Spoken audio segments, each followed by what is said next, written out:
It's the amazing Rico Brogna podcast with your host, Evan Roberts.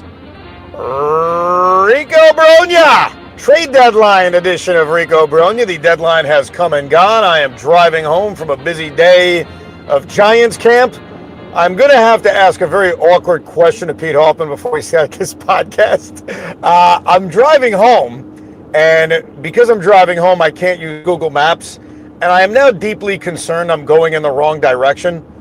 This is the kind of society we live in now where I don't know where to go unless Google Maps is helping me. So, Pete, while I start talking about the Mets, if I'm on the Garden State Parkway and the exit numbers are going up, is that good for me in terms of getting back to where I live in Westchester? That's very good. That is a great sign. Keep on cruising. Okay, good. Good to know. Thank you very much. Sorry for the video if you're consuming this on YouTube.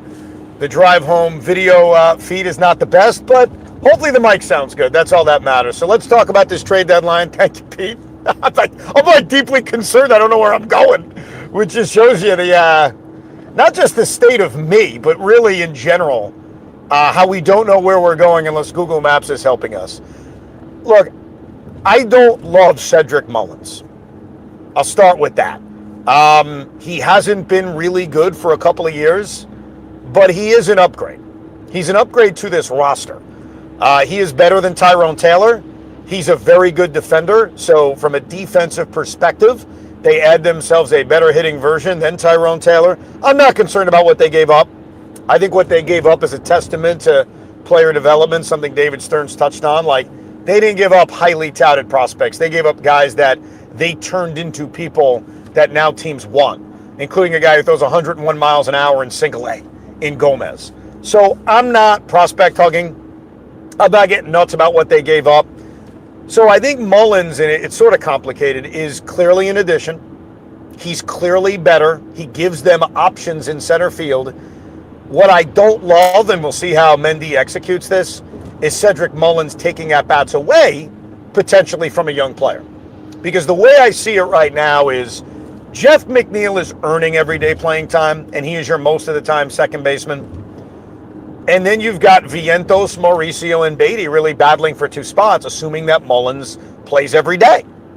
And I do think, and David Stearns wasn't very committal in his answer to what the roles are. He was basically, it's up to Mendy. We got a lot of good players. We'll figure it out.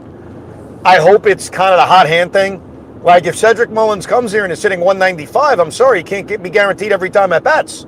I love your defense, and now they have another option in terms of an outfielder that can defend at a high level, not just Tyrone Taylor. But I want Mauricio and Beatty and Vientos to still have that opportunity. So just on a simple level, Tiki asked me this while we were on the air. He said, are you excited? I'm not excited. I'm not mad. I don't think it's a bad trade. I don't know how anyone could think it is. I think it's okay. I think the Mets improved themselves on the margins. When I had said they needed a bat, I don't look at Cedric Mullins as the bat that's going to change this lineup.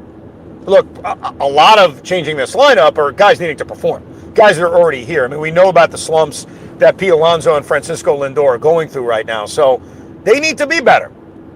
That's the bottom line. They got to be better. So I think like a bat such as Suarez, even Robert Jr., I know he hasn't had the greatest year, but I do love his upside. I think those are the kinds of guys that could have really enhanced this lineup. This lineup needs to be enhanced by the guys that are already here. Juan Soto needs to be clutch, assuming he's in the lineup on Friday. Lindor and Alonso need to wake up. What I think Mullins brings, because he does bring some positives to this, he can run, he's got some pop, he's 10 times the hitter that Tyrone Taylor is, and so he does give them another option in the outfield. My gut, and what I would do as well, is that Luis Angel Acuna is going to AAA. He's the odd man out.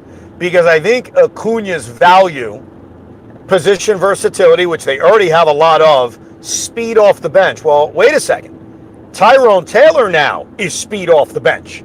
Because how often is Tyrone Taylor going to play? Like Tyrone Taylor, and I'm not going to say he's expendable, or I'm going to DFA him. I wouldn't go that far. But Tyrone Taylor's playing time has just taken a major hit.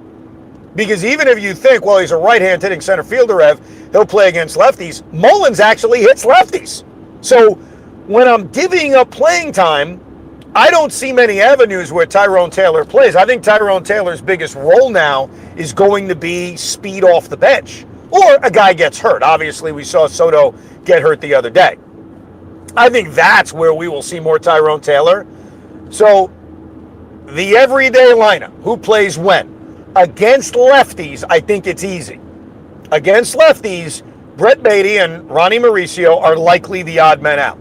I think against lefties, Vientos plays third base, McNeil plays second, Mullins plays center, and I do think Starling Marte plays right field. Marte still has a role on this team. I think against righties, which of course is most of the time, I think McNeil and Mullins probably play most of the time, unless they earn not playing most of the time. And then I think you're talking about Beatty, Vientos, and Mauricio for 2 spots. The DH spot, which remains wide open, and obviously third base. And it's up to Mendy to play the hot hand. And now those hot hands should include McNeil and Mullins. I don't think both of those guys should just be guaranteed that they're playing every day. Mullins certainly gives you the best defense. Vientos doesn't if he's playing third base, but I see Vientos mostly DHing unless there is a lefty on the mound, and then he plays a lot of third base. So, I like it. I'm not dancing in the streets. I'm not screaming and yelling. I was more enamored by Robert. I think the Robert thing was clearly not going to happen based on the White Sox ask, which was probably crazy. The fact they didn't trade him, the fact that the Phillies pivoted to Bader, we pivoted to Mullins, I think that it shows you that the ask from Chicago was too high. Same thing with the Padres, another team that was linked. They ended up getting Ramon Laureano and Ryan O'Hearn. So you saw a lot of teams basically say, you're asking for too much for a guy who's still a question mark, and he is. He's a question mark with a high upside. I like the addition of Cedric Mullins. It's okay. It's fine. The roster's a little bit better. It is now on Mendy to play the right guys at the right time. Pete Hoffman, I know you're a Bader guy, and obviously Bader ended up in Philadelphia. Your thoughts on the New York Mets acquiring Cedric Mullins as the center fielder that they needed? Yeah, it's is it an upgrade over Tyrone Taylor? Sure. Is it the upgrade that's going to help, jumpstart this offense? No, not at all. That's part of the problem. Again, like you said too, I don't care about the prospects you give up. I don't. Get the guy. Now that guy didn't get traded. You know what I mean? Right. So I guess what are you going to do? But if I had the choice between Mullins and Bader, I would have been more excited about Bader. I know what he can do. But Mullins, I just got to cross my fingers and hope that David Stearns knows what he's doing. You ask a really good question, though. It's interesting. Bader, Mullins. I'll tell you why I disagree. I prefer Mullins. I think Harrison Bader is what he is. He's a fourth outfielder. I said that a lot last year on the Rico. And look, Bader's got dramatic kind of vibes to him. Like, it would not surprise me if he goes on some kind of crazy run with Philadelphia for a short period of time. You never know. He had that with the Yankees in the postseason a couple of years ago. So I am certainly expecting that Harrison Bader will stick it to us at some point. But I think he is what he is. Mullins has been an all-star. You know what I mean? And his numbers, they're not great, but he has hit 15 home runs. I think that Mullins is probably overall a better player. The righty-lefty thing doesn't faze me at all either because, like I said, Mullins has hit lefties. I think that they're on a similar level, but I would say that if you're giving me the choice between the two, and you're assuming the prices are the same, I'd give the slight edge to Cedric Mullins. But you hit on this, and I brought this up a lot on the most recent Ricos with post-trade deadline discussions. I don't get annoyed unless there's someone else that was traded that I wanted. And we'll get to that in a few minutes on Dval, who got traded to the Yankees. But in terms of outfielders, Stephen Kwan wasn't traded. Luis Robert Jr. wasn't traded. The center fielders were Ramon Laureano, Harrison Bader, and Cedric Mullins. And, when you look at those three players, I think when you look at their careers, Mullins the best of the three. So there isn't anybody else. In terms of just impact bats, because, yes, the Mets had the versatility to add Suarez and just say you're the DH or you're the third baseman and McNeil's going to play a lot of center field.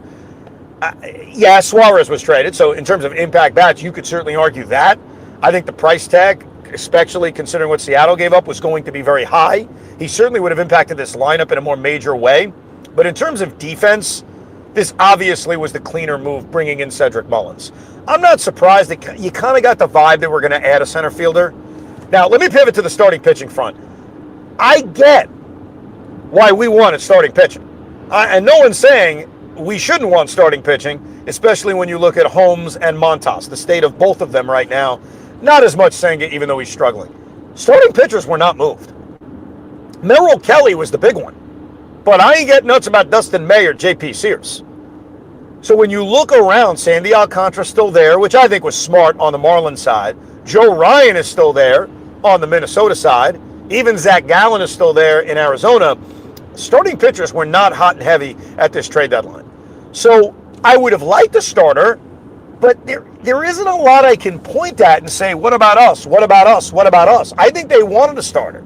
I think they wanted to clearly dump Paul Blackburn.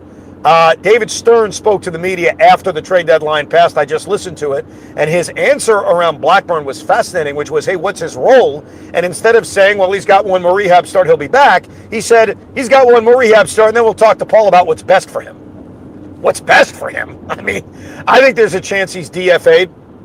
I think there's a chance they ask him to stay in the minor leagues, which I don't see why he would do, because he could get a job elsewhere. They also buy time just in case there's an injury. But we have now entered, and this is a big freaking deal, and I got vibes from Stearns because he alluded to the young pitching. We've entered the stage now where the young starters, specifically Sproat and McClain, are factors. They could not get a starting pitcher. I'm sure they tried. We heard about them potentially being moved to the bullpen. I think if Holmes and Montas struggle, or even if they don't, but they go deep into games, I think you got to consider, and I think they will, McClain and Sproat having an impact on this team. And who knows what that turns into. I'll never forget many years ago, Matt Moore, the lefty starter for the Rays, getting called up and within like weeks starting postseason games. It is not crazy to be a August or September call-up as a young prospect and make a big impact. And it's on the table because Sproat and McClain have been nasty at AAA. And they got to be factors. And I threw this out on the air. I think I did it on the Rico too. If Clay Holmes isn't going to go deep into games, call up a sixth starter and have them tag team a game. Clay for 4, here comes Sproat. Here's Sproat, here comes Clay. I think there's a lot of creative options that David Stearns has at his disposal on how to handle the wrist rotation for the rest of the year, considering no one's walking through that door from the major leagues. You have Senga, you have Peterson, you have Minaya. That's a really solid top 3. 4 and 5 right now leave a lot to be desired. But you have 2 prospects that are busting to get to the major league level. So I'm not mad they didn't add a starter just because a lot of starters weren't moved. Let me get to Camilo Dval. I know Hoff's a big Camilo Dval guy, and I could be remembering incorrectly. We may have talked about this off air or on the Rico, that when they got Rodgers, you were like, hey, what about Dval? And I didn't think they were trading him. Like, I thought the Giants, while they sold Tyler Rodgers, I didn't think there was going to be a full sale, especially a guy like Dval who's got 2 years of team control. So let's go through the positives and negatives. It doesn't sound like the Yankees gave up a lot. So I can't even harp on what they gave up. Now, Duvall's good. He's not Durant. Durant is better. And that's why the Phillies gave up as much as they gave up. The deal with Duvall is that he's electric, but he's up and down. We've seen him lose the strike zone. We've seen him lose his closer's job. So while I think the upside of Duvall is incredibly high, I think he's more volatile than both Ryan Helsley and, damn it, I think I went the wrong way. Crap, I got to figure this out. Oh, man, Google Maps, I miss you so much. I may have to wrap up the Rico in the next few minutes so I have Google Maps. But we've gotten to the main points. We did a lot on Helsley and Rodgers yesterday on the Rico, so you can go back and listen to the previous episode. But I think Rodgers and Helsley are safer than Camilo Dval. That's what I would say about that. I think Duvall is much more volatile. Now, there is certainly appeal about the fact that he's under control for multiple years, and the Mets didn't care about that. I mean, they're going all in on, look, we got these good relievers. This was the price tag. These are our best options for this season. We'll worry about 26 when we get to 26. And that's the reality. Like, in 26, they could re-sign these guys. They may not. Or they could sign other guys. Like, there's so many factors. But I can't get nuts about Duvall. I think it was a keen move by Cashman. I give him a lot of credit. But I do think, not to spin it, but Duvall is a much more volatile reliever than both Ryan Helsley and Tyler Rogers. Your thoughts off on the Dval aspect of this whole thing? Yeah, I'm not going to lie and say that I was the creative genius behind this. It just was, I was watching MLB Network yesterday, and they kept on scrolling saying that there was a report that somebody is still highly interested in Camilo Dval. So after the Rogers trade, I'm like, that is a possibility that he does get moved. Now, here's the thing, though, right? Here's my issue with Camilo Dval being moved and all these other guys being moved. If it's cheap, then maybe the Mets should have gone after some more pieces too. Like, would I still prefer? Like, listen, is there room for Camilo Dval on the New York Mets roster? Not really. But I saw so many other arms. Griffin Jacks got moved for Taj Bradley, which is a little bit pricey, right, in my opinion. But there was a ton of moves last minute. It felt like the Mets got the pieces they wanted, hung up the phone, and waited around for a half hour waiting for somebody to call if there was like a last minute thing, and they didn't. No one called. I got to tell you, I think they're done with their bullpen. We went through how many arms that they have, how deep they are, and I like the guys they added. Now, we could parse the prospects and say, well, maybe they could have given up less. F that. Like, Rogers has been one of the most reliable relievers in baseball, and Helsley's an electric closer. So, a lot of relievers removed. I love who they added. Like, if you would have told me going into the deadline, Soto, is okay. But specifically, Helsley and Rogers, I would have been absolutely ecstatic. So, I think they did very well in terms of who they added. I think what the Yankees did with Bednar and Dval, also really good closers, is they built themselves out for next year. And look, we'll worry about next year. I mean, they could re-sign all these guys. I have no idea. They may lose Edwin Diaz. We don't know. We'll see how line in the sand David Stearns goes on the contract that Edwin's going to want. But I think overall this was a really good trade deadline. And I think when you compare it to last year, or you compare it to 2022, or you compare it to 2016, the Jay Bruce year, I think it's clearly their best deadline they've had since 2015 in terms of our expectations. Obviously, it was an impact guy with Yoenis Cespedes, Lee Addison Reed, and Tyler Clippard, and Juan Uribe, and Kelly Johnson, not in that order, of course. But I think in terms of what they did to improve this team, specifically the bullpen, I think David Stearns did a great job. Now, here's the difficult part. We could sit here all day and talk about what Rogers has done and Helsley has done and Mullins has done. Now they got to do it here. And that works both ways. Tyler Rogers has been healthy and reliable. He may not be healthy and reliable here. Same with Cedric Mullins hitting 217. Cedric Mullins could come here and hit 350. So that's the risk of the trade deadline deal. You never know specifically what you're going to get. But I like what they did. I think the Mets are a better team. Now, a lot of teams in the National League improved. San Diego went down, to quote Brian Cashman. I thought the Phillies had a very solid trade deadline. But I think we were in the mix. And I think we did a very good job. And I'm pleased with what David Stearns did. And now, we get back to the real tough questions, which is, can Alonso get hot again? Can Lindor get hot again? Can Soto be healthy and hit with runners in scoring position? And if the answers can be yes, and this offense can be consistent, we certainly have a bullpen that could protect leads. I did go the wrong way for those that care. Oh, I quickly went to Google Maps, so I am turning around, and since I'm trying to meet my wife for dinner, that's not ideal. So I'll leave it at that. What I do want to... Yeah, go ahead. Of course. I think we missed this. Go. But guess who got traded to the Brewers last minute? Shelby Miller and your boy Jordan Montgomery. Think about that. Wow. Oh, Jordan Montgomery is out for the season. And he has an opt-out, so which means he's getting traded to someplace he's not going to opt out of. Has he played for the Brewers before? I forgot the teams. It was the Cardinals? No. It was the Yankees, Rangers. The Cardinals, the Rangers, the Diamondbacks. Like, he bounced around. That's an interesting one. I guess that came in at the buzzer, if you will. But Brewers improved, Cubs improved. I mean, like, everybody kind of improved themselves. Now we got to go out and play some kick-ass baseball. That's the bottom line. Thoughts on the deadline? We'll definitely do an email pod coming up soon, so you can email us, thericob@gmail.com. thericob@gmail.com. Big weekend coming up against the San Francisco Giants. We'll, of course, give you a series recap when the series is done, as we always do. If you're new to the Rico Brogna, we'll always mix in some instant reactions like we're doing right now. And then after every series, we always guarantee you a Rico Brogna. I will warn you that Sunday Rico Brogna after the Giants series is going to be really late at night because I'm going to SummerSlam. So I'll be, God knows what time I'm getting home. By the way, how was Cody Rhodes today with Sal and BT? I did not hear it. I know he was on. Was he a good spot, Pete?